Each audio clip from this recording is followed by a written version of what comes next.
Comment un setup Théo, à tu faire peux avec la peut-être caisse? la Ok, ça enregistre. Ah ouais, vas-y, c'est Hello! parti. Ça se fait comme ça. Ça filme là? Ouais. Bon, ok, ben on va commencer là. Ok, bon. Bravo! On commence! Bienvenue au Sociocratie Express! Ok, fait que dans le fond, mon objectif aujourd'hui, c'est de vous expliquer les points majeurs de la sociocratie. Là. Vous C'est pouvez pas cette comme tout comprendre et appliquer. Ça va la caméra? Ouais, ça a zoomé tout seul. Ah! Ben c'est Ça va le parce faire. que t'as mis ton doigt. J'ai dû mettre mon doigt dessus. Ça a pas zoomé tout seul, ça a zoomé en tout cas. Ça a zoomé. Je pense que si on le pose là, c'est encore mieux. Ouais, 200. Ok. Allez. Bon, c'est ça. Fait que le but, c'est que vous compreniez comme les points saillants, les valeurs de la sociocratie, à quoi ça sert, quels problèmes que ça vient régler. Puis un petit peu, je vais vous expliquer un petit peu comment ça fonctionne, certains aspects pour que vous puissiez comme avoir quelque chose de concret en tête. Mais c'est ça, ça prend comme un peu plus de formation qu'une heure pour vraiment bien comprendre la sociocratie et être capable de l'utiliser. Donc, je m'attends pas nécessairement à ce qu'on utilise la sociocratie au complet dans la communauté, dans nos projets, mais on peut sûrement s'en inspirer beaucoup. Puis, ce qui est le fun avec la sociocratie, c'est qu'on peut utiliser les morceaux, des morceaux séparés les uns des autres. On n'est pas obligé de prendre le package deal au complet. Fait qu'il y a sûrement des choses là-dedans qui vont pouvoir être utiles pour nous. Mais je vous présente quand même le cadre de référence au complet. Pour votre culture personnelle, puis pour que vous sachiez pourquoi j'aime autant ça, puis pourquoi je pense autant que ça pourrait nous aider. Voilà. La sociocratie, c'est un mélange entre socio puis cratie. Cratie, c'est le pouvoir, comme dans démocratie. Au lieu d'être le pouvoir au peuple, c'est le pouvoir à sociaux. Puis sociaux, la racine, c'est des gens qui ont des relations ensemble, des amis. Fait que c'est le pouvoir dans un groupe de gens qui ont des relations ensemble. Fait que c'est vraiment, en plus d'être une façon de nous apprendre à travailler, ben pas nous apprendre, mais nous aider à travailler ensemble efficacement puis à prendre des décisions, c'est aussi une méthode qui nous permet de prendre soin du lien entre les gens. Puis c'est comme une échelle que je trouve qui a vraiment du sens pour faire des décisions. On se connaît, on sait qu'est-ce qui est important pour les autres, on sait c'est quoi leurs besoins, puis là, à partir de là, on peut prendre des décisions. Fait que ça a tout été pensé de cette façon-là. Puis c'est autant un mode de gouvernance, la gouvernance de la façon que moi je comprends ce mot, c'est comment on prend les décisions, puis un peu aussi comment on est structuré, parce que la structure va venir influencer comment on prend des décisions. Dans le sens que s'il y a des comités, ben le comité, il prend-tu des décisions ou pas? C'est comme ça vient tout jouer sur la gouvernance. Fait que c'est gouvernance et structure organisationnelle, ça va un peu main dans la main, puis la sociocratie nous parle des deux. Puis, dans le fond, c'est un ensemble d'outils, de principes puis de pratiques vraiment concrètes. Genre, mettons, une pratique, ça pourrait être, on utilise des tours de table. Ça, c'est toujours là en sociocratie. Fait que le tour de table, c'est un outil concret qui découle des principes de la sociocratie, qui permet de partager le pouvoir, puis de s'auto-organiser, dans le fond. De pas avoir un boss, tu sais, dans une compagnie, comme un boss, qui dit au manager quoi dire aux employés. Fait que là, c'est pas ça. C'est comme le pouvoir, on en a tous, mais pour que ça soit cohérent, ben ça prend comme un peu de structure quand chaque personne a du pouvoir. Il faut savoir, ils ont du pouvoir sur quoi, qu'est-ce qui est entre les mains de tout le monde, qu'est-ce qui est entre les mains de juste une personne. Fait que là, ça vient un peu nous aider à savoir finalement comment se structurer pour pas que ça soit juste l'anarchie au sens péjoratif. Là. Fait que auto-organisation, mais pas trop de chaos. Parce que c'est comme l'équilibre finalement entre le chaos et l'ordre. Puis pourquoi c'est important de partager le pouvoir? Ben parce que le pouvoir c'est un peu comme de l'eau, ça s'accumule à certains endroits quand on n'y porte pas attention puis intentionnalité. Fait que quand on se dit « Ah ben non, il n'y en aura pas des problèmes de pouvoir », c'est sûr qu'il va en avoir finalement. Même si on est un groupe uni avec des gens qui s'aiment, il y a, tu sais, posez-vous la question, y a-tu des gens qui ont une voix plus forte, qui seraient capables d'enterrer la voix des autres? Y a-tu des gens qui sont plus rapides dans leur tête puis qui vont être capables de répondre aux questions en premier? Y a-tu des gens qui ont moins d'hésitation à partager leur opinion des fois dans un groupe, puis d'autres qui sont plus gênés puis qui se disent tout le temps ça doit pas être une bonne idée, mais ils ont quand même pensé à quelque chose?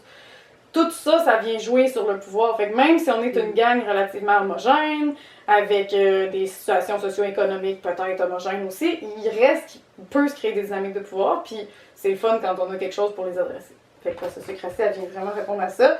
Puis, Bravo! le pouvoir, tu sais, de quoi je parle en ce moment quand je parle de pouvoir, j'aime vraiment la slide de mon ami Jake. C'est la capacité à effectuer du changement. Fait que c'est pas dominer quelqu'un. Ça, c'est pas juste ça du pouvoir. Le vrai pouvoir, c'est j'ai-tu la capacité à amener du changement dans ma vie, dans celle des autres, sur la planète. C'est ça le pouvoir. Ça peut être positif. C'est pas obligé d'être négatif. C'est que nous, on entend souvent le pouvoir comme ce qui est en fait vraiment de la violence. C'est utiliser son pouvoir pour bloquer celui des autres.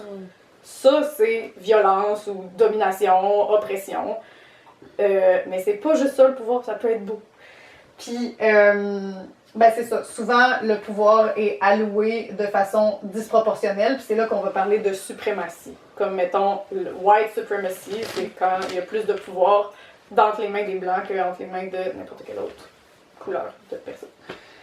Voilà. Donc, c'est pour ça que moi, c'est full cher à mon cœur d'adresser le partage du pouvoir. Parce que ça permet à chaque personne d'atteindre son plein potentiel. Si chacun a du pouvoir, ben là, il peut être créatif, il peut amener sa couleur, puis là, on a vraiment une intelligence collective, comme on est tous en train de contribuer à quelque chose, puis chaque personne a vraiment sa contribution à faire, puis moi, je veux une structure qui permet finalement que chaque personne puisse contribuer sa personnalité, puis sa sagesse. Voilà. Débloquer le potentiel de chacun. Ok. Fait que c'est ça.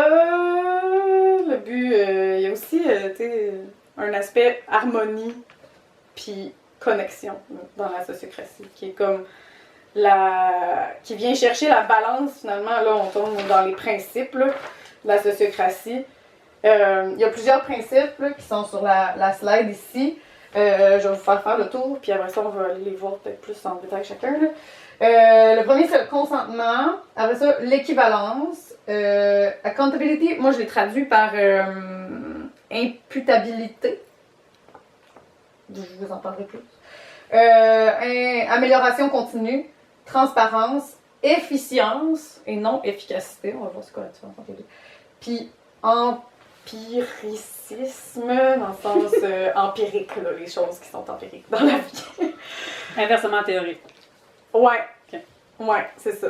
Exactement. Mais je vais tout vous les redécrire. Mais là, je vais commencer avec équivalence et efficience.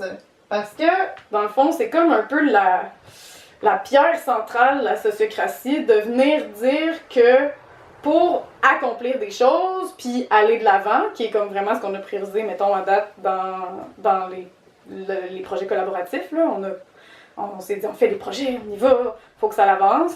Que, dans le fond, des fois, on a l'impression que ça vient un peu à... faut balancer... c'est comme, il y a un compromis à faire, finalement, avec prendre soin du lien. Ou l'équivalence. T'sais, on se dit, ah ben là, pour l'équivalence, faudrait faire des tours de table. Ah, c'est trop long, on veut que ça avance, on veut avoir du résultat. Puis la sociocratie, elle vient comme dire, ben, dans le fond, c'est un faux dilemme, là. On n'a pas à choisir entre les deux, puis si on prend soin de l'équivalence, puis on prend soin du lien, ben on est capable aussi de prendre soin de l'efficience.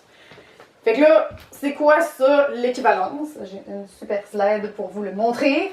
Dans le fond, l'équivalence, ça vient dire comme un peu à chacun selon ses besoins, de chacun selon ses moyens.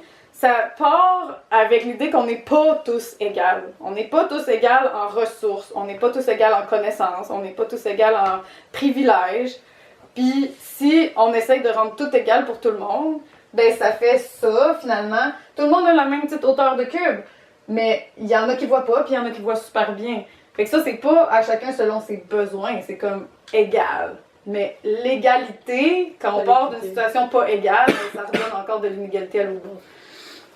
Fait que l'équité, finalement, c'est plus de donner selon ses besoins. Donc, faire en sorte que la personne qui était petite, mais elle a plus, elle, des cubes. Puis, tu sais, mettons qu'on l'applique à la prise de décision, que là, c'est vraiment là que ça s'applique en sociocratie. Ben, s'il y a quelqu'un, justement, qui a plus de misère à exprimer son opinion, ben, ça prend une structure qui va lui donner plus de place pour exprimer son opinion. Puis s'il y a quelqu'un qui a trop de facilité à exprimer son opinion, puis qui parle longtemps, puis fort, puis qui entend tout le monde, ben cette personne-là, il faut qu'elle soit restreinte un peu par la structure. Fait que c'est là que c'est ça, les structures sont utiles. Puis je pouvais pas m'empêcher de rajouter que, ouais, mais pour de vrai, là, ce qui aiderait, c'est d'ôter la clôture. Ça, c'est la justice. C'est comme agir au niveau systémique. Mais là, nous autres, la meilleure façon qu'on peut agir au niveau systémique dans la communauté, c'est juste d'avoir des bonnes structures pour prendre des décisions nous-mêmes, parce qu'on est à petite échelle. Là, mais c'est ça. Si on agissait au niveau systémique, ça serait un peu plus complexe. On va peut-être le faire un jour. OK. Donc, voilà, tu sais, ce qui est important, c'est que la voix de chacun soit représentée. C'est vraiment une valeur profonde dans la sociocratie. La voix de tout le monde compte. Puis tout le monde est égal, mais en valeur, en qu'est-ce qu'on vaut. Mais on sait qu'on part pas toutes du même endroit. Fait qu'on veut arriver au même endroit, qui est comme notre valeur et notre capacité à contribuer, finalement. Puis là, je vais vous dire un petit peu comment ça fait ça, la sociocratie, mais comme on est juste dans les principes. Après ça, l'efficience, ben c'est ça, c'est être capable d'avancer, de faire des choses concrètes, là, puis pas juste de rester dans le blabla. Puis, dans le fond, c'est un peu l'inverse de l'efficacité. L'efficience, ça dit, est-ce qu'on a fait qu'est-ce qu'on voulait faire? L'efficacité, c'est est-ce qu'on l'a fait du mieux possible, avec le moins de ressources possible, tu sais, faire plus avec moins. Puis c'est un peu la perfection, genre. Mais en sociocratie, on n'aime pas ça, la perfection. Parce qu'on se dit que plus qu'on vise la perfection, d'avoir ce qui est dans la préférence de tout le monde, ben, on fera jamais rien finalement. Puis on va se décourager, puis on va arrêter d'avoir des projets, puis on va se désengager. Fait qu'on veut pas ça. La devise en sociocratie, qui est en anglais, là, c'est « good enough for now, safe enough to try ». Ça, c'est comme là-dessus qu'on se base quand on fait des décisions par consentement. C'est-tu assez bon? Puis, est-ce que c'est assez sécuritaire? Y a-tu des gros risques là, que si on se lance dans quelque chose de juste assez bon et que finalement on peut, genre, avoir une maison qui s'écrase sur notre tête, t'sais? Comme si on construit une maison, le safe enough, le seuil est plus haut, t'sais. Mais si on organise une formation de sociocratie, là, en ce moment, t'sais, le seuil pour que ça soit safe enough, il est assez bas, là, t'sais. Fait que on peut y aller avec du imparfait, dans ce temps-là. Fait que ça, c'est vraiment l'efficience. Puis, ben, l'autre côté de l'efficience, c'est ça, c'est de prendre soin des besoins de chaque personne. Ça, c'est l'autre côté, l'équivalence. Puis, dans le fond, que ça nous empêche pas d'avancer.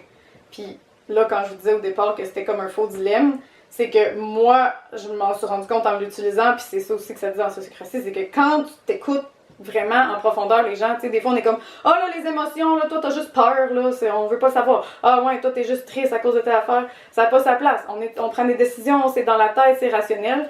Ben, quand on laisse ça de côté, puis qu'on se dit « Ok, oui, on va aller la voir, c'est quoi l'émotion de la personne? » Mais souvent, il y a de la sagesse en arrière de ça, ou souvent, il y a un trauma, tu sais, que si on ne l'adresse pas, ben, ça va toujours venir, ça va toujours bloquer. Fait en prenant soin de ça, de s'écouter, ben finalement, on devient une équipe tellement fonctionnelle que, oui, c'est sûrement plus long au début, là, il y a comme une espèce de moment où on a l'impression qu'il se passe pas grand-chose, mais après ça, là, comme la créativité débloque, puis on se fait confiance surtout, puis ça, c'est une méga valeur en sociocratie, la confiance, parce que vous allez voir tantôt dans la structure que c'est pas tout le monde qui est là dans toutes les décisions.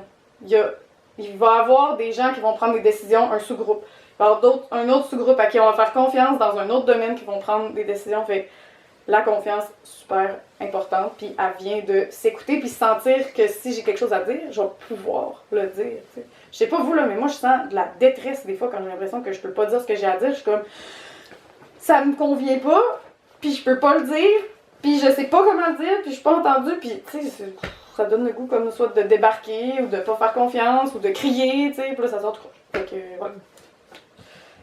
Le lien, ça nous rend plus efficace au final. Mais c'est ça, au début, ça peut être plus long. OK. J'ai dit beaucoup de mots. Avez-vous des questions? Est-ce que tu as une définition de efficience? Le degré auquel quelque chose... Attends un peu. Ça, c'est en anglais, là. The degree to which something is successful in producing the desired result. OK. Le degré auquel une action répond au résultat désiré. Degré auquel... Le degré auquel quelque chose répond ou genre... À quel niveau ça répond au désir? pas répond, là, mais convient, genre fit, Ouais, convient. avec qu'est-ce qu'on voulait. Le résultat désiré. C'est d'être Le conscient. niveau d'atteinte du résultat désiré d'une décision, mettons, d'une action. C'est comme, on veut ça, on l'a-tu atteint ou pas? C'est pas, on l'a-tu Et atteint de la meilleure façon. C'est, on l'a-tu atteint? Ouais. C'est, peut-être qu'on a fait ça de même pour se rendre, peut-être qu'on est allé en ligne droite, mais on a atteint notre but, dans le fond. Fait que c'est pas de l'efficacité, c'est de l'efficience. C'est l'efficacité Complètement moins Hmm. l'idée qu'il faut mettre moins de ressources pour atteindre le résultat. C'est ça, ce qui serait l'efficacité. Ouais, Ah. ouais. Ok. Fait qu'on sort du productivisme. Ouais, puis on est beaucoup plus dans l'émergence. Comme, OK, on veut tel résultat, on pense que ça pourrait marcher, on n'a pas nécessairement toutes les preuves que ça va marcher, mais on l'essaye. Puis souvent aussi, là je rentre un peu dans la façon de prendre des décisions en sociocratie, là, mais ce qui va nous réconcilier avec une décision, c'est qu'on va se dire, dans 3 mois, on va réviser notre décision, puis on va voir ça a été quoi les résultats. C'est un peu expérimental, tu sais. Parce que souvent, tu sais, on n'utilisera pas la sociocratie pour faire des choses qui ont été faites maintes et maintes fois puis qu'on connaît la recette. T'sais. On utilise la sociocratie dans des environnements avec plein d'humains qui ont chacun leurs sentiments, chacun leurs avis. C'est pour gérer du complexe, là. Pas pour gérer du simple. Ni du compliqué, même. T'sais, du compliqué, c'est comme... Il y a plein de petits morceaux, mais on sait exactement où ils vont. Là, de l'humain, c'est plus du compliqué, c'est du complexe. Ouais, c'est ça.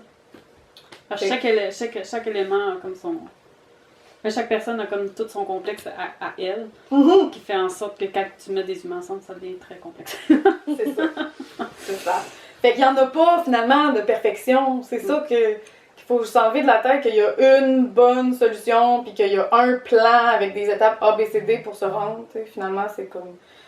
On est tous un peu en train d'explorer, puis d'essayer de faire ça du mieux qu'on peut. T'sais. C'est ça, l'idée de l'efficience. Cool. À part ça, c'est quoi les autres noms sur le cercle? Oui, c'est ça. Bon, il y en a un que, je peux retourner au cercle, justement. Il y en a un parce que j'ai pas des slides pour toutes. Il y en a un que c'est l'imputabilité. Fait que ça, en sociocratie, souvent, on va se donner des rôles, tu sais, il va y avoir une personne qui est responsable de quelque chose puis qui peut prendre des décisions là-dessus. Mais l'imputabilité est partagée. C'est-à-dire que c'est pas parce que quelqu'un a une responsabilité, mettons que moi je serais responsable, je sais pas, de la gouvernance, tu sais. Puis que là, il y a des gens qui se rendent compte que mais il y a vraiment quelque chose qui marche pas avec la gouvernance. Ben, c'est aussi leur responsabilité de faire en sorte que ça fonctionne bien. C'est pas parce que tu vois un problème que c'est à toi de le régler, mais c'est à toi de t'assurer que la bonne personne sait qu'il se passe ça.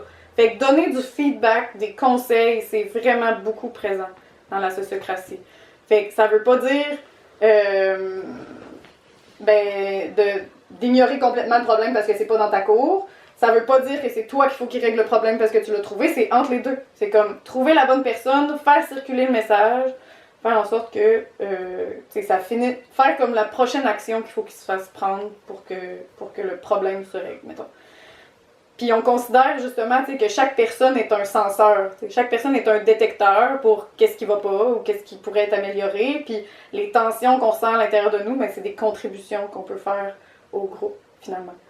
Autant quand on a une objection à une décision, c'est un cadeau qu'on fait au groupe, que quand on voit un problème. Fait que dans le fond, c'est comme de la bonne communication, mais c'est une façon de dire c'est quoi de la bonne communication. Après ça, il y a la transparence. Le mode par défaut en sociocratie, c'est la transparence. C'est-à-dire que si on veut rendre quelque chose confidentiel, il faut y avoir consenti ensemble. Fait que sinon, tu sais, tout ce qui serait, mettons, des dépenses ou des démarrages de comités ou des n'importe quoi, c'est comme par défaut, c'est transparent. Des notes de réunion, tu sais, on prend des notes pour que tout le monde puisse les voir s'ils n'étaient pas là. Les décisions qui se prennent. comme, faut que tout le monde ait accès à toute l'information, justement parce qu'il y a des gens, mettons, en sous-comité qui peuvent prendre une décision, mais là, c'est important que l'information percole puis circule entre tout le monde, même si pas tout le monde est tel. Après ça, l'amélioration continue, ben ça revient beaucoup là, à ce que je parlais tantôt avec l'efficience, c'est lié, là, ça sera pas parfait du premier coup nécessairement, mais on apprend de comment ça s'est passé, nous pour nous, parce qu'on peut pas faire du copier-coller de comment un autre groupe fonctionne nécessairement. Fait qu'on apprend en le faisant, puis on s'améliore, puis feedback not failure, là, comme en permaculture. Fait que c'est ça, chaque décision peut être modifiée à mesure qu'on avance. On prend une décision, mais on peut avoir un terme de 3 mois, on peut avoir un terme de 1 an, au bout duquel on va la réviser, ça c'est sûr, ça aide vraiment beaucoup à s'améliorer, d'avoir un truc systématique pour réviser qu'est-ce qu'on a décidé. Mais aussi, comme à n'importe quel moment, quelqu'un pourrait amener une proposition de changement à une décision qui avait été prise. Puis là, il faut que les gens consentent au fait que oui, il y a quelque chose à changer. Comme on appelle ça le driver. Là. Quand on veut faire changer une décision, on arrive, on parle du contexte. Qu'est-ce qui se passe? C'est quoi les impacts? C'est quoi les besoins?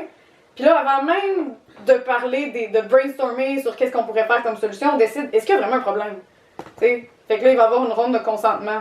Est-ce que je trouve qu'il y a un problème ou est-ce que je trouve que, mettons, ben ça, c'est plus comme peut-être toi qui le vis, puis on pourrait en parler avec toi, mais c'est pas quelque chose que le groupe a à gérer. Mettons. Qui serait individuel et non systémique. Ouais, ça peut arriver, que ce soit ça. Ou les gens peuvent juste dire, ben, tu sais, moi, je trouve pas que c'est un problème ce que tu parles. Puis là, si personne trouve que c'est un problème, ben, tu sais, on va pas comme réviser la décision. Parce qu'on peut pas tout le temps non plus réviser des décisions parce que là, on perdrait l'efficience. Fait que c'est comme l'espèce de petit mécanisme qui fait que on rouvre-tu ou on rouvre pas le dossier? Il y a une étape où est-ce qu'on fait ça. Oui. Mais là, justement, dans ces moments qui sont un peu challengeants, où est-ce que la personne ou les deux personnes qui vont arriver avec le point peuvent peut-être sentir de l'injustice, genre, ben là, nous, on le vit ce problème-là, est-ce qu'on peut quand même modifier les choses? Comment ça fonctionne au niveau décisionnel? Est-ce que là, ça devient démocratique? Ou est-ce que si on atteint tant de pourcentage de gens qui ont un problème, là, on décide de faire de quoi? Ou comment c'est jamais démocratique. La méthode de prise de décision, je peux embarquer dedans, mais je vais en parler plus tard quand ça va mieux se glisser. C'est bon. Mais c'est sûr que là, j'en ai donné des bouts, là. Okay. Mais comme je vais revenir de façon plus cohérente à comment on prend une décision. C'est bon. Okay. Puis ça s'applique aussi au driver de proposition. Gardez ça en tête. La prise de décision s'applique de la même façon pour une décision ou une décision si on prend une décision. OK.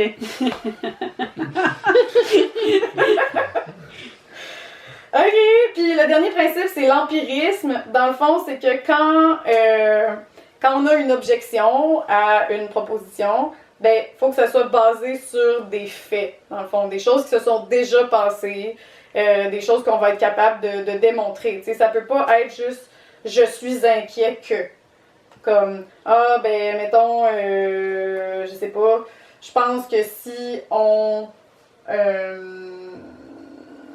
peinture les murs en bleu d'un bureau, ben, tout le monde va s'endormir. » Mettons, genre, ok, t'as-tu comme une étude scientifique là-dessus, ou ça t'es-tu déjà arrivé dans ta vie, genre, ou toi, ça t'endort, genre, mais c'est basé sur quoi, tu sais. Fait que, il y a ça, puis c'est pour s'assurer que ça soit pas basé sur juste comme des peurs, des cultures, des préférences, c'est ça. Sauf que on peut aussi, il y a une communauté, ben Findhorn, là, un gros éco-village en Écosse, eux, ils ont décidé que l'intuition, pour eux, c'est un fait. Fait qu'ils se fient sur l'intuition des gens. T'sais. Fait que c'est pas obligé d'être juste rationnel, mental, preuve, études scientifiques et tout. Là. On peut ajuster ça comme que nous, qu'est-ce qui nous rejoint, puis on peut décider c'est quoi qu'on considère des faits, nous autres, dans notre culture de groupe. T'sais. Fait que si quelqu'un a vraiment un feeling que hey, je sais pas pourquoi, gang, je peux pas vous l'expliquer, mais genre, je suis sûre que c'est pas une bonne idée de faire ça, je le sens, tu sais. C'est là que ça prend de la confiance en l'intuition des gens, tu sais. Fait qu'on n'est pas obligé d'arriver là tout de suite au départ. Là.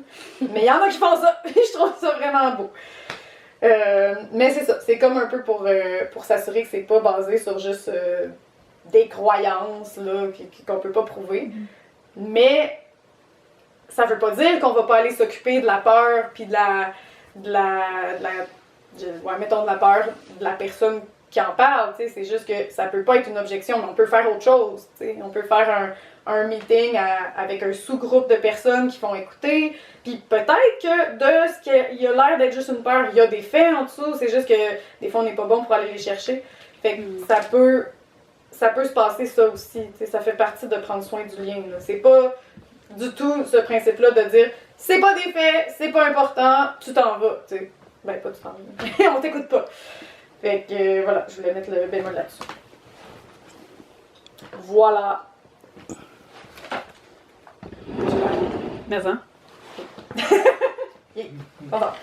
Fait que là, j'ai envie de vous parler de quelques-unes des pratiques de la sociocratie pour concrétiser un peu qu'est-ce que je viens de dire, parce que c'est bien beau de proclamer que ça fait tout ça la sociocratie, mais tu sais, comment, en fait? Est-ce que, Oui. avant, tu peux faire un petit tour, juste rappeler les mots-clés de chaque mot? Yes, hein? oui, bonne idée, excellente idée. Fait que les 7 principes, c'est le Ah, ben oui, c'est vrai, j'ai pas parlé de consentement parce que c'est ça que je vais parler là, dans comment on prend les décisions. Consentement, équivalence, équité, imputabilité, amélioration continue, transparence, efficience, puis empirisme. Il n'y a pas de l'air de pas d'allure, ce Moi, moment. je me suis juste formée en anglais en sociocratie, c'est comme ça mon problème. Puis ça va continuer. Parce que là... Peux-tu faire un petit refresh de chaque mot? Yes. Juste, c'est ça, avec chaque mot, quels sont les mots-clés qui lui sont Ouais. attribués? Consentement, j'en ai pas parlé encore. Je vais le dire. Ouais. Équivalence, c'est que chacun ait sa voix de façon équivalente, qu'on part pas tous du même endroit, mais on aimerait ça tous arriver à avoir la même valeur, la même capacité à affecter les décisions. L'imputabilité, c'est qu'il y a des gens qui sont responsables de certains dossiers, mais c'est dans la cour de tout le monde de faire en sorte que les problèmes se règlent puis que les choses avancent. On est tous co-imputables, finalement. On est tous responsables de ce qui se passe. Amélioration continue, c'est un peu le design expérimental. Toutes nos décisions peuvent être améliorées en se basant sur comment c'est allé. On apprend nos erreurs, on apprend nos bons coups. La transparence, c'est par défaut. Si on veut que quelque chose soit confidentiel, il faut le décider ensemble. Fait que l'information circule, autant les décisions que les dépenses, que les rôles, tout ça. L'efficience, c'est notre capacité à atteindre le résultat qu'on s'est fixé. Bon, plus je l'explique, ça va. En tenant plus compte de la perfection ou de la meilleure façon d'y arriver, mais juste on y arrive, ok, c'est beau. Puis l'empirisme, c'est on se base sur des faits quand on prend des décisions et non des émotions. Mais on peut prendre soin des émotions puis aller trouver les faits dedans en donnant une bonne écoute à la personne. Merci pour ta question. J'ai pas encore besoin de changer de slide. OK, fait que là, c'est ça. Les pratiques dont je vais vous parler, il va y avoir comment les décisions se prennent. Tu peux parler moins fort si tu veux. Ah oui? Mais pour, si tu veux. Oui, Ah je non, t'entends ça très me très fait très pas. bien. OK, c'est Non. ben, parce que je suis pas sûre pour le micro Je pense que- de ah ça. ouais. Mais c'est vrai que je suis proche puis il n'y a pas de vent. Bon, excusez, j'ai été prof de cégep, ça paraît. Tu sais, t'as une classe, là, de genre 40. Ah, c'est peut-être ça qui se passe. Fait que c'est ça, la prise de décision. Encore la prise de décision. Puis les tours de table. C'est 2 pratiques. Puis je vais vous parler très très vite de d'autres pratiques qui existent sans vous les détailler parce que là, ce serait trop long puis ça serait comme la grosse formation. C'est ça, je pense. Non, c'est ça. OK. Bon. Là, il y a une différence entre des décisions d'opération puis des décisions de type politique. Comme, pas politique, la politique et du gouvernement, là, mais établir entre nous des politiques. C'est des politiques de comment ça fonctionne. J'aime pas le mot, là, mais c'est comme policy en anglais. Donc, je pense qu'on va l'appeler politique pour aujourd'hui. Mais pensez pas trop le goût. C'est pas ça que je parle. Fait que là, une décision opérationnelle, c'est dans le qu'est-ce qu'on fait. T'sais, comme mettons qu'il y a quelqu'un qui est en charge du jardin collectif, comme mettons tout ce que Jérôme il fait en ce moment avec acheter les semences, combien qu'on achète de chaque semence, quels légumes qu'on plante, tout ça. Ça, c'est vraiment opérationnel. C'est comme le concret, qu'est-ce qu'on fait. Les politiques, c'est des décisions plus méta. Comme, mettons, comment on prend nos décisions. Ça, c'est clairement une décision qui va être une politique. C'est quoi les rôles des gens? Mettons, décrire le rôle de la personne qui est responsable du jardin collectif. Bien là, elle va avoir un rôle, elle va avoir, en sociocratie, là, elle aurait comme un domaine dans lequel elle a le droit de prendre des décisions. Ça, c'est vraiment comme des politiques. Ça peut aussi être une politique si c'est comme de l'opérationnel, mais qu'on décide que ça va tout le temps se passer de la même façon. Mettons là qu'on prendrait une décision ensemble puis qu'on se dirait à chaque fois qu'on a à acheter des semences pour le jardin collectif, on achète toujours autant de semences de rabioles que de radis noirs. Genre, mettons là, que ça serait comme une préoccupation pour quelqu'un. C'est un exemple. Fait que là, ça deviendrait une politique. Puis là, il faudrait prendre la décision en grand groupe. Fait que, il y a des... mais je vais vous donner un exemple plus concret. Mettons là, au manoir, à un moment donné, il y avait une question, genre si je pouvais aller être coloc là-bas, puis payer un loyer, tu sais. Puis là, ça aurait pu être traité comme une question opérationnelle, genre un one-shot, une personne, on a décidé ça cette fois-là dans des circonstances bien particulières, ou ça peut être traité comme de la politique, une politique. Fait que, est-ce qu'on décide que c'est toujours permis pour, ben pas pour tout le monde, mais tu sais, que ça existe cette catégorie-là de membership du manoir, de payer un loyer, genre. Fait que c'est là que ça devient vraiment important parce que ça peut influencer la décision qui est prise, en fait. Tu sais, on peut se dire, ah ben là, on veut pas tout le temps que ça soit une possibilité, on veut pas créer un précédent. Mais si on le dit, tu sais, ah là, c'est une décision opérationnelle, c'est juste aujourd'hui, ça veut pas dire que ça va s'appliquer aux autres, ben là, ça fait une différence. Parce que ça peut nous donner plus de latitude, en fait, de se dire, bon, là, on fait ça de même, ça veut pas dire que ça va toujours être ça. Tu sais, comme s'il y a une personne, mettons, qui se porte volontaire pour coordonner le rapport annuel de fin d'année, mais ça se peut qu'elle n'ait pas envie qu'on interprète ça comme une politique, que ça va tout le temps être Audrey qui va faire le rapport annuel de fin d'année, tu sais. D'où la pertinence. Puis l'autre truc qui est vraiment pertinent avec ça, c'est qu'en sociocratie, on fait une grosse différence sur comment on prend ces décisions-là. Les politiques, ça doit être pris par consentement. Là, je vais vous expliquer c'est quoi le consentement après, mais c'est en groupe. Tu sais, c'est un groupe de personnes qui va décider ensemble. Les choses opérationnelles, là, des individus, ça peut tomber dans leur domaine, dans leur carré de sable. Puis là, des décisions opérationnelles, on prend pas ça en gang, là. Ça serait bien trop long. Fait que comme le cuisinier, comment il coupe ses ravioles quand il cuisine, ben c'est lui qui décide ça. Ça, c'est opérationnel, tu sais. Puis là, après ça, il y a toute une zone grise entre les deux, puis il y a des formations juste là-dessus, là, qu'est-ce qui est opérationnel, puis qu'est-ce qui est politique. Mais moi, ce que j'en ai retenu, c'est que c'est notre décision, finalement, tu sais.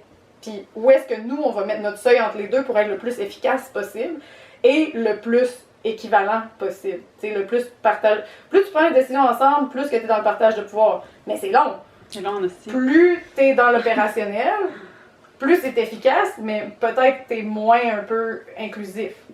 Fait que là, c'est tout le temps là-dessus qu'on surfe, finalement.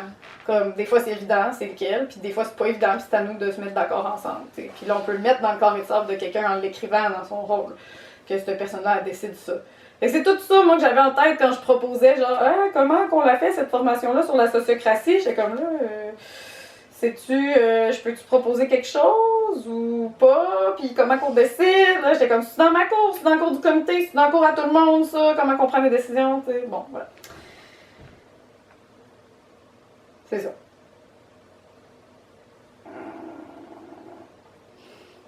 Ok. Cercle et rôle.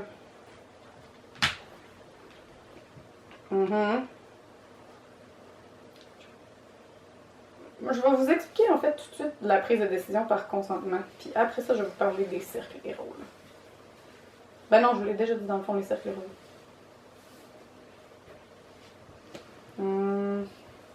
Non, ok, c'est ça, je vais revenir. Bon. Ok. Fait que le consentement, c'est comme ça que ça fonctionne, la prise de décision en sociocratie. C'est pas exactement la même chose que le consensus, mais c'est juste une version plus spécifique du consensus. Le consensus, on pourrait l'interpréter de plein de façons différentes.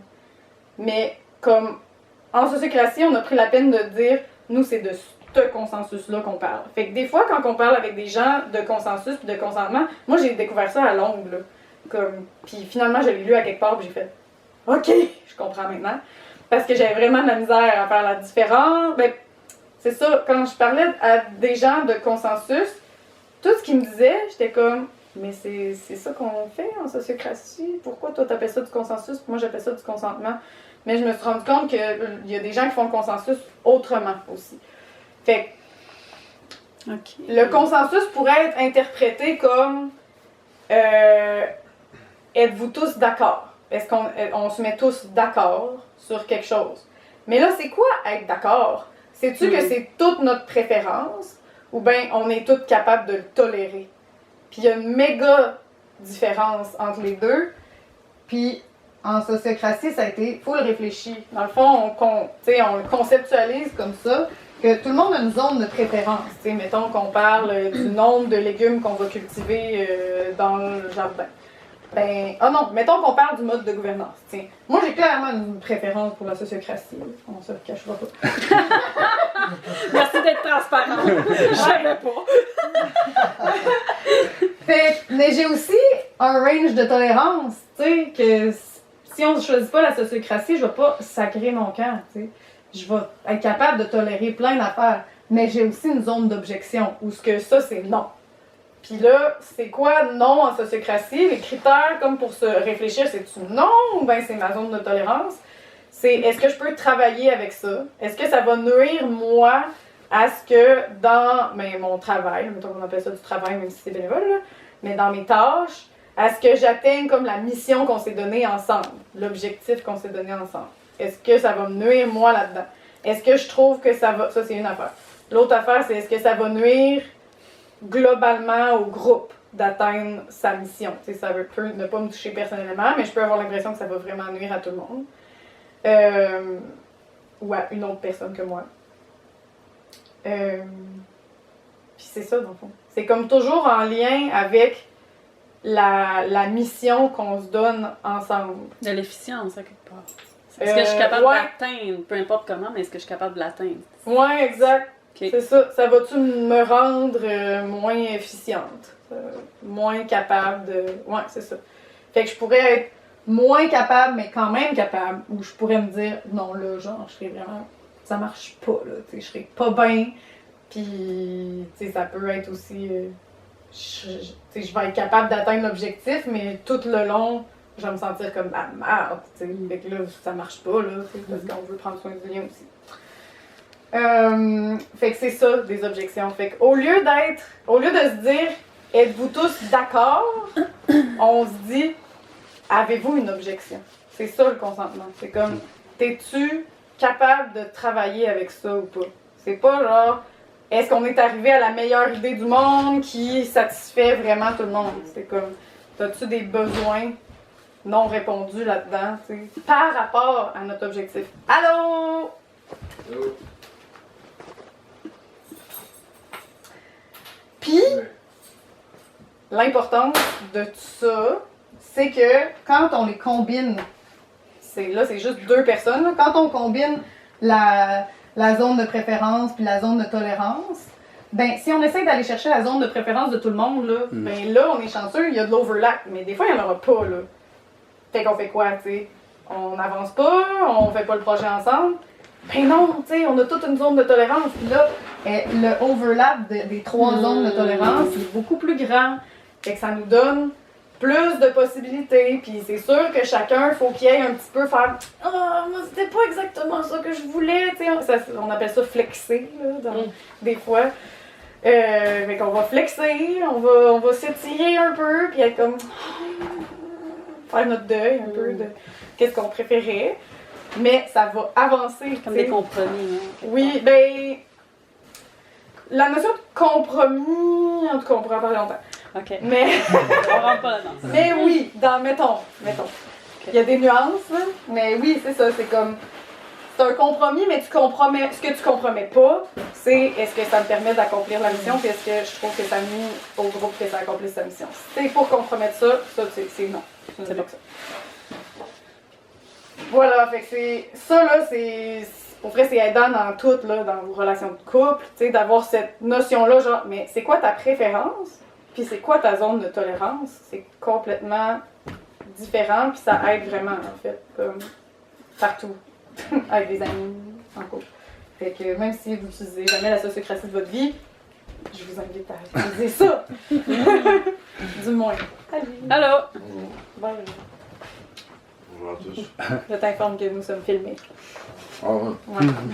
Mais non, mais ça veut pas dire d'être en allée. C'est juste moi qui ai filmé. Puis j'ai pas l'intention de faire de montage. Fait que ça va être une version intégrale. Brut! Avec toutes les bouts par rapport. Avec toutes les coups? Les bouts par rapport. Fait que pour te mettre à jour, je fais la portion sociocratie. C'est la première. Fait que Marie-Claire va faire après ça mémoire. Puis j'ai parlé de l'origine du nom, les 7 principes. Puis là, je viens de parler du consentement. Puis là, le consentement, c'est la façon qu'on prend les décisions. Puis là, ben, je vais continuer de parler du consentement un petit peu.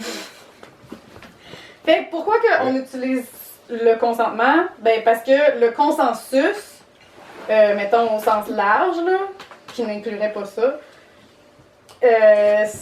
Qui inclut pas ça ou qui l'inclut? mettons, le consensus par opposition au consentement. L'autre version du consensus. Qui est comme, on cherche la préférence de tout le monde, puis là, il y a quelqu'un qui peut s'opposer parce que c'est pas sa préférence.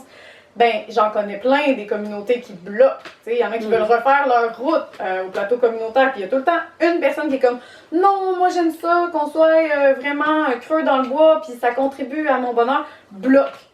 Ben là, tu sais, il y a des gens qui sont rendus super vieux, qui sont pas capables de se rendre chez eux, tu sais, puis là, ben on peut pas faire le projet parce qu'il y a une personne qui c'est pas sa préférence, genre. Ça décourage le monde d'amener des propositions.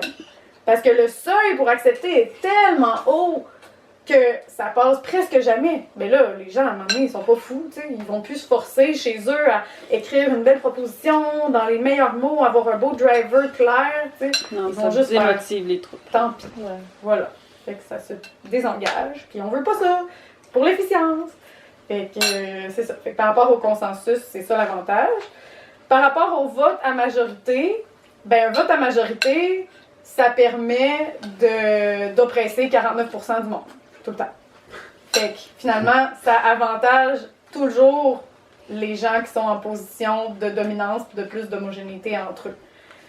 Fait que moi, j'ai pas envie d'oppresser 49% des personnes. 49,9%, ça va pas. Le mode autocratique, ben là, je pense que personne n'a envie de ça. Là, j'ai pas besoin de vous expliquer pourquoi. Là, on n'a pas envie que quelqu'un dans la communauté nous dise quoi faire. On n'est pas là pour ça. Hein. Les plus riches. Ouais, c'est ça. Exact. Ouais, Le gros égo. Dans l'éco-village. Voilà, dans les googlages, exact.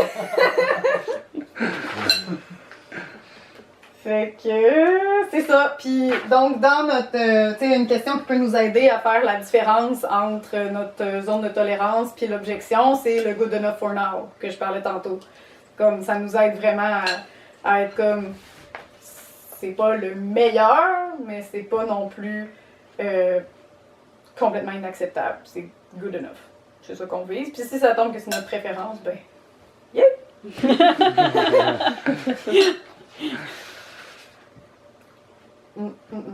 Ah oui, puis l'autre affaire qui est vraiment le fun dans le mode de prise de décision de la sociocratie, ben en fait, il y a comme plusieurs étapes. Tu sais, c'est pas la première question qu'on pose, là, pouvez-vous vivre avec ça, avez-vous une objection? Il y a comme d'autres étapes avant. Je vais vous les dire rapidement, c'est normal si vous comprenez pas toutes, mais ça va vous donner une idée. Ben c'est ça, on commence avec un driver, tu sais, est-ce qu'on adresse ce problème-là ou pas? Est-ce qu'on ouvre le dossier ou pas? Bon, là, on peut consentir à ça. Fait que là, c'est là qu'on demande, est-ce qu'il y a des objections à ce qu'on ouvre ce dossier-là puis qu'on parle de cette décision-là ensemble? Fait que là, zone de tolérance, consentement. Après ça, on va énoncer la proposition, c'est-à-dire qu'il y a quelqu'un qui va avoir pensé déjà à la solution que lui aimerait. Fait qu'on arrive avec quelque chose de concret. On n'est pas comme, ah là, qu'est-ce qu'on fait, blablabla, puis on en parle dans toutes les directions. On pourrait créer une proposition ensemble. Il y a un autre set d'étapes pour faire ça. Quand c'est plus complexe, parce que c'est ça, il y a comme toutes sortes de questions qu'on se pose. Il y a des questions super simples, il y a des questions super compliquées. Quand c'est super compliqué puis qu'on a l'impression que notre proposition elle fera pas l'unanimité puis qu'on va falloir en débattre de toute façon, ben là on peut créer la proposition ensemble avec un autre set d'étapes que je parlerai pas parce que c'est comme compliqué pour rien. Mais mettons que c'est un problème relativement simple, qu'on a pensé à notre affaire, qu'on veut proposer quelque chose au groupe, on arrive avec notre proposition. Première étape, c'est les questions de clarification. Fait que là, il va y avoir une ronde, parce que tout fonctionne en ronde, en tour de table. Tout le monde va avoir sa chance de poser ses questions de clarification. Ça sert juste à mieux comprendre la proposition. Y a-t-il des choses pas claires, ou qui n'ont pas été mentionnées, ou que juste on comprend pas les mots, on donne pas d'opinion. Après ça, c'est le tour de table de réaction rapide. Fait qu'en 2-3 phrases, on dit qu'est-ce qu'on aime pas, qu'est-ce qu'on voudrait modifier, puis est-ce qu'on planifie s'objecter. Puis après ça, on récolte les objections. Puis là, je vous parle de ça parce que quand on récolte les objections, là, il y a plein de choses qu'on peut faire avec les objections. Ça s'arrête pas à une objection. C'est un cadeau, une objection pour qu'on améliore la proposition. Puis, la première chose qu'on peut faire, c'est juste la modifier, là, un amendement, bien sûr. Fait que là, tu sais, même si tu arrives avec ta proposition, il va être modifié. Même les questions de clarification peuvent faire qu'on va le modifier comme « Ah oui, j'ai oublié de mentionner ça. Ah oui, c'est vrai. Jusqu'au 8 décembre, mettons. » Tu sais, on rajoute des bouts dans ce qu'on n'avait pas pensé. Mais là, après ça, ça se peut que juste des amendements, ça soit pas encore assez pour, genre, vraiment faire résoudre une objection. On peut rajouter une durée. Fait que mettons que c'est, on achète tout le temps le même nombre de ravioles que de radis noirs. Non, ça. Mais on pourrait dire, mettons, on révise après 1 an. Fait que là c'est comme, ok, c'est juste pour 1 an. Tu sais, si mettons qu'il y a quelqu'un qui est comme, non, radis noirs, ça. On révise dans 1 an. Peut-être que là, ça va être juste ça que ça prenait à la personne pour faire, ok, c'est beau, ben oui, good enough. On l'essaie, go! Ça peut être aussi de rajouter un élément de mesure, comme pour être dans notre côté expérimental, puis s'améliorer en continu, là. On pourrait se dire, mettons, je sais pas, on va faire un sondage dans 1 an, puis on va prendre on va évaluer le niveau de satisfaction des gens avec les légumes qui ont été achetés, les semences qui ont été achetées, puis les légumes qu'on finit par manger à la fin.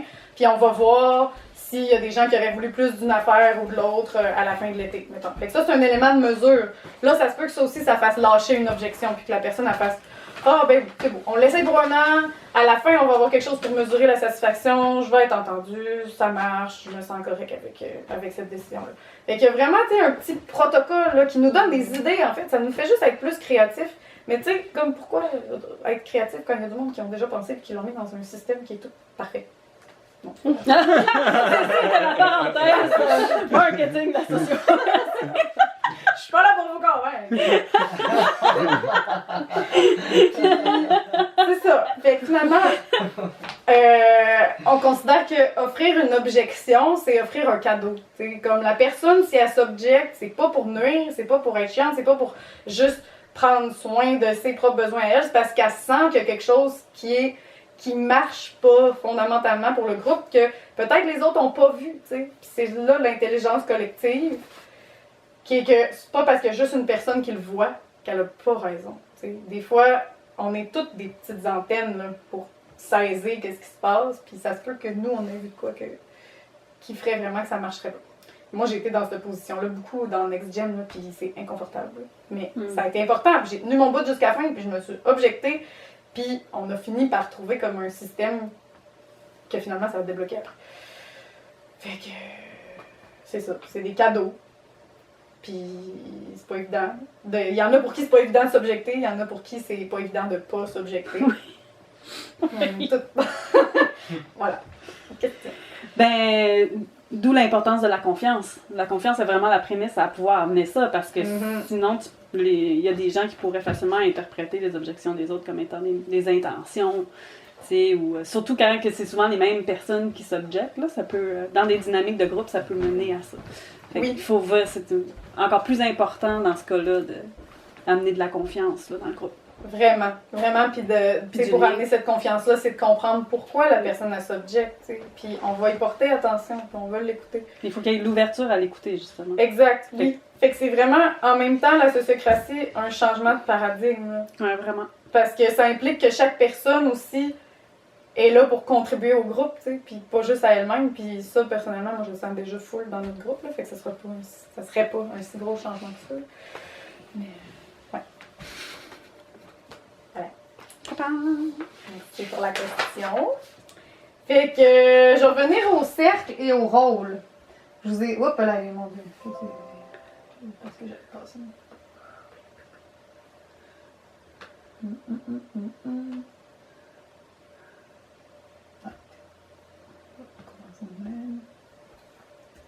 Tu peux baisser l'écran vers nous? Oui. On va peut-être y voir. Ah oui, les autres aussi. Ouais, eux, je vais leur envoyer Je suis sûr qu'ils le le voient, PowerPoint. Non, je vais vous l'envoyer. Vous l'avez déjà, en fait, au moment où vous visionnez cette vidéo. OK, bon. Fait que là, une autre chose vraiment intéressante qui est très connectée avec la prise de décision en sociocratie, c'est la structure. Il y a vraiment une proposition claire de structure pour organiser plusieurs humains ensemble. Ça se fait pas prendre une décision à 30 en consentement. Même si c'est une super méthode, comme on fait des tours de table plusieurs fois quand on prend une décision. Fait que si on est 30, ça marche pas, c'est trop long, on perd l'efficience. Fait que comment on fait pour regagner l'efficience tout en ayant l'inclusivité puis l'équité? On se sépare. On donne des spécialisations. Comme les cellules dans notre corps, il n'y a pas comme une cellule qui fait tout pour tout le monde. Il y a des cellules des globules rouges, puis il y a des cellules de neurones de cerveau, sont bien différentes. Puis ils font chacun leur job, puis ils communiquent ensemble. Fait qu'on essaye finalement d'imiter la nature dans notre façon de s'organiser entre humains. Puis il n'y a pas de pyramide dans la nature, fait que la façon, c'est pas de mettre quelqu'un en haut qui dit aux autres quoi faire. Bon, c'est pas ça. Fait que c'est de faire des cercles connectés entre eux. Fait que là, la structure qui est proposée en sociocratie, c'est d'avoir, mettons, plusieurs comités. Je sais pas, vas-tu mieux un peu? Tu peux te tasser par la douce, non? Oui, je vois bien. Ok. Dans la mesure où t'es pas devant. Ok, je vais me D'accord. Fait que, mettons, il y aurait un comité autosuffisance alimentaire, un comité éco-village, puis un comité entrepôt, genre, mettons. Puis là, dans chacun des comités, ben, il peut y avoir comme les mêmes personnes, ou il peut y avoir des personnes différentes. Puis ce qui est important, c'est qu'ils se parlent des fois, les gens de ces comités-là, parce qu'on n'est pas là non plus pour travailler en silo, tu sais, fait que c'est comme, ok, on veut pas travailler en silo, mais on peut pas tous travailler ensemble, ok, il faut qu'il y ait du flow d'information. Puis le flow d'information, il va se passer par le double lien. Fait que sur, mettons, le cercle autosuffisance alimentaire, il va y avoir deux personnes qui vont venir sur le cercle général. Dans le comité entrepôt, il va y avoir deux personnes qui vont venir sur le cercle général. Puis dans le comité Éco-village. éco-village, je m'oublie, il va y avoir deux personnes qui vont venir sur le cercle général. Fait que là, on va avoir 6 personnes au lieu de genre 30. Puis là, mais ça va être représentatif parce que chaque personne amène le point de vue de son cercle. Puis pourquoi il y en a deux? Bien parce que c'est un peu impossible pour une personne d'être complètement objective puis de se rappeler de tout, qu'est-ce que son cercle pense. Mais à deux, bien, il y a vraiment plus de chances qu'on se rappelle de tout ça. Puis qu'on soit capable de bien faire passer l'information entre les deux bords. Puis il peut y avoir une personne qui est plus responsable de faire passer l'information dans ce sens-là, puis une autre qui est plus responsable de faire passer l'information dans ce sens-là. C'est comme, mettons, le coordonnateur de Éco-Village, ben, il vient, puis là, il parle de qu'est-ce qui s'est passé dans Éco-Village. Puis là, une des personnes, là, son rôle, c'est plus de se rappeler de ce qui s'est passé là, puis de le dire à eux. Ça aide aussi à pas trop perdre d'informations, parce que ça, c'est vraiment un défi, là, quand on fonctionne en sous-groupe, de bien faire passer l'information d'une place à l'autre, là. Ça fait beaucoup d'échanges de courriels, beaucoup de... Tu sais, c'est un défi, mais ça se fait. Puis le double lien aide vraiment avec ça. Fait que ça fait moins de monde, finalement, sur le cercle général.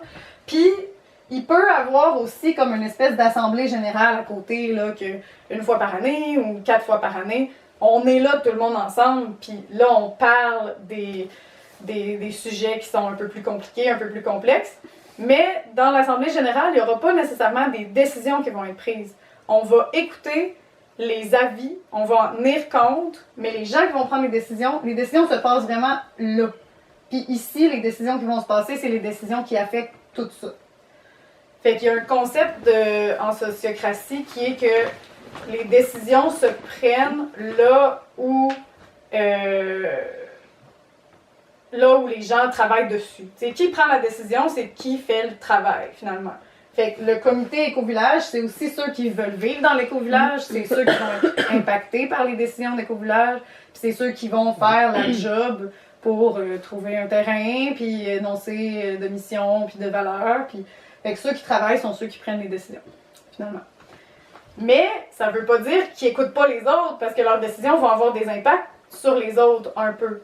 Fait qu'il y a beaucoup le principe du le advice process, mais le processus de conseil, finalement.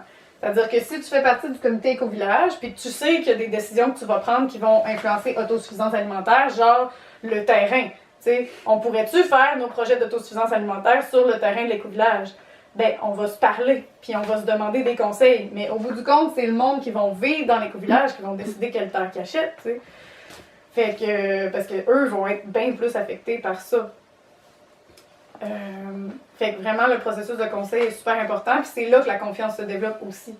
Tu sais, quand tu le sais que tu vas donner ton opinion à un comité, dans lequel t'es pas, parce que t'as pas le temps d'être sur tous les comités, tu sais, autosuffisance alimentaire, ça peut être 6 personnes, mais mettons cuisine collective, c'est un super bon exemple. On peut être 15 à faire de la cuisine collective, mais le comité, ça peut être 2-3 personnes qui organisent qu'est-ce qu'on va cuisiner, quels ingrédients qu'on achète, comment qu'on se sépare les prix. Puis là, plein de gens viennent faire de la cuisine collective. Mais là, ça se peut que les gens aient du feedback, tu sais, que les participants disent « Ah, moi j'aurais aimé mieux faire ça de même! Ah, moi j'aurais aimé mieux faire ça de même! » Fait que là, c'est important, on écoute quand on fait partie du comité cuisine collective, mais on n'est pas obligé de tout mettre en place, qu'est-ce que les gens nous ont dit. On l'intègre dans la réalité que nous, on est les mieux placés pour connaître, parce qu'on a pris plein de décisions, puis nous, on sait pourquoi on les a pris de même, puis ça se peut que le conseil de la personne soit comme off-track, que ce soit impossible à réaliser. Ben, c'est pas grave, on l'écoute, puis on lui dit « Ah, ben oui, mais c'est impossible parce que telle affaire. » Fait que c'est ça la différence entre être sur le comité puis pas l'être. C'est les décisions. Mais il y a plein de monde que ça leur dérangera pas de pas prendre les décisions, mais qui veulent quand même participer, t'sais. Fait que même chose pour le jardin collectif. Il peut y avoir un petit comité de gens qui achètent les semences, puis qui planifient les rotations, puis tout ça. Mais il peut y avoir 30 personnes qui viennent bénévoler, t'sais. Fait que, voilà, la différence, puis l'importance du conseil dans un setup de même. Puis, comme vous pouvez voir, chaque... c'est comme les cellules, là. Je sais pas si vous avez déjà étudié comment ça fonctionne, les cellules dans la vie, là, mais ça fait de la mitose, ça se split en deux, puis ça se split en deux. Quand on a beaucoup de choses à faire dans un des comités, puis qu'on est beaucoup de monde, on peut se spécialiser. Comme, mettons, autosuffisance alimentaire, il pourrait avoir une spécialisation jardin collectif, une spécialisation champignons, une spécialisation cuisine. Genre, c'est ça, transformation, un sous-comité cueillette. T'sais, fait que là, mais c'est au besoin, puis c'est super flexible. On peut splitter, puis on peut ramener ensemble s'il y a moins de monde. Puis ça serait des décisions. Créer un sous-groupe, ça serait une décision politique ou opérationnelle? Opérationnel, je pense. Créer un sous-groupe? Ben là, ça doit être politique. J'aurais dit opérationnel aussi. Ouais, c'est full politique parce que c'est les rôles, les domaines, tu sais, comment on prend les décisions ensemble. Ça, c'est vraiment des décisions en amont de du domaine du politique. Là. Ouais, moi je disais personnel, vu que c'est juste une bulle qui décide, c'est pas tout l'ensemble. La décision qui se prend dans la bulle peut être opérationnelle ou... Non, mais je veux dire, c'est la politique, bulle mais- autosuffisance alimentaire qui décide de se faire un sous-comité. Elle n'a pas demandé, Ouais. elle n'a pas besoin d'aller au cercle général. C'est pour Non. ça que j'ai pensé opérationnel, vu que c'est quand même assez petit. Ok, pertinent, Ouais. pertinent. Dans le fond, chaque cercle prend ses propres décisions de façon avec le consentement, donc en groupe. Puis chaque cercle a ses propres politiques. Ah, ok. Il y a des politiques pour, tu sais, ben, il peut y en avoir, il n'est pas obligé. Là. Ça peut être juste les politiques de base là, du cercle général puis de l'organisation complète, mais comme ils peuvent avoir leur propre politique sur, tu sais, des nuances sur comment ils prennent les décisions, puis tout. Fait qu'ils ont leur propre politique. Ok. Fait que c'est leur propre politique. T'as raison que c'est eux qui décident de créer un sous-groupe. Ils n'ont pas du tout à aller demander ça au cercle général parce que ça affecte pas tout le C'est cercle ça. général de créer un sous-groupe. Ben, ça l'affecte, c'est ça.